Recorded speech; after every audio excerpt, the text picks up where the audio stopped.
తండ్రి అయిన దేవునికి ప్రవణీకరిస్తు నామములో ఈ యొక్క కార్యక్రమం వీక్షిస్తున్న ప్రతి ఒక్కరికి వందనాలు. ఈరోజు ఒక ప్రాముఖ్యమైన సంగతి ఏంటంటే శాశ్వతమైనది ఏది అన్నది ఇది వరకు ఇంట్రడక్షన్ మార్చడం జరిగింది. దీంట్లో మొదటి భాగంగా శాశ్వతమైనది ఏది అని మనం ఆలోచిస్తే, ఏదైతే కంటికి కనపడుతుందో అది శాశ్వతం కాదని, ఏదైతే కనపడతలేదో అది శాశ్వతమని మనకి గత క్లాస్లో గత అంశంలో చెప్పడం జరిగింది. అయితే మనకి ఏదైనా ఒక అప్లికేషన్ అన్నది రాసినప్పుడు ఒక అడ్రస్ మనకు కనపడుతుంది. టెంపరీ అడ్రస్, లేదా ప్రజెంట్ అడ్రస్, లేదా పర్మనెంట్ అడ్రస్ అని మనకు కనపడుతుంది.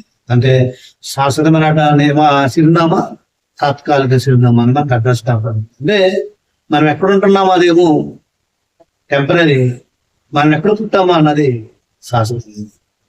లోకంలో